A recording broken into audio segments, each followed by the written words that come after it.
So ayan, magandang buhay mga Boss Master. So meron tayong bagong produkto. Ito yung produkto ng Gotti na multi-purpose na paint.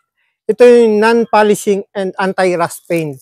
So dual purpose na ito. Aminin, pag sinabing dual purpose, mas makakatipid ka. Di ba? Hindi na tayo kailangan mag-primer, diretso coating na tayo. Once kahit na yung bakal natin kinakalawang, katulad nito, kinakalawang na siya, pwede na natin to i-apply kasi yung kalawang kino-convert niya as pintura. Yan. So pampatigas pa rin nga siya, pampatibay pa rin siya. So ito, dual purpose na. Mas lessen na yung trabaho mo, mas nakatipid ka pa. So ito na yung ating Gotti na, so ito yung napakaganda kasi ini-enhance niya yung bakal. Pinagaganda niya at waterproof na rin siya. Ito na yung ating pintura. I-apply natin to.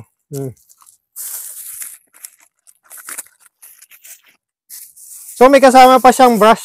Ito may kasama siyang brush pag nag-avail kayo ng ganito. May kasama rin siyang gloves na yan, plastic yan. So yan, subukan natin siya ipintura sa ating mga furnitures. So ito hindi pa natin ito napipinturahan. Kaya tamang-tama, kinalawang na to sa kagagamit pero hindi pa napipinturahan.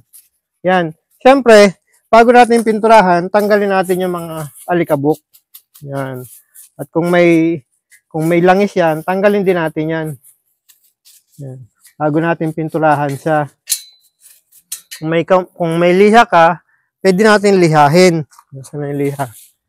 Lihahin natin para mas effective siya. Effective na siya di lihahin, pero mas effective siya kapag niliha mo siya. Yan. So, konti lang. Yan.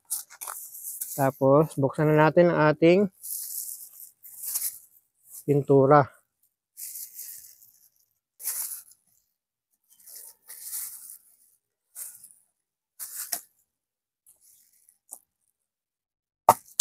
So, ayan. Pagbukas mo, meron pa siyang taklob na isa para secured talaga. Yan. Ito na. Ito na yung ating pintura, ipipintura natin. So, ito yung kagandahan sa kanila na gumagawa sila ng mga produkto na mas pinapadali yung trabaho natin. Hello.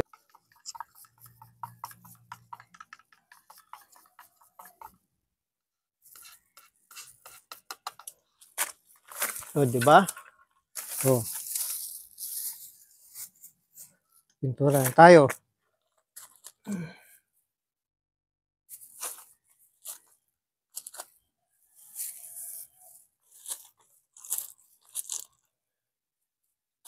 So, ang ganda nito kasi dual purpose na siya. So, hindi mo na kailangan mag-primer, diretso na para sa mga bakal na kinakalawang. So, ito na mga Boss Master, yung finished product natin, yung bangko natin na napinturahan na natin. Oh. So, napakaganda niya. Oh.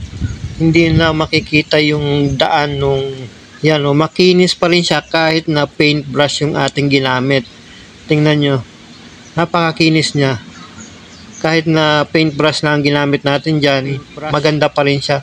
At hindi nyo na siyempre makikita yung kalawang. Ang kapal ng kalawang yan kasi nga matagal ko nang ginagamit, hindi ko naman pinipinturahan.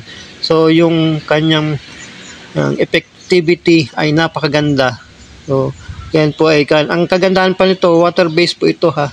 Pwede natin linisan ng tubig yung ating mga brush so para magamit uli natin.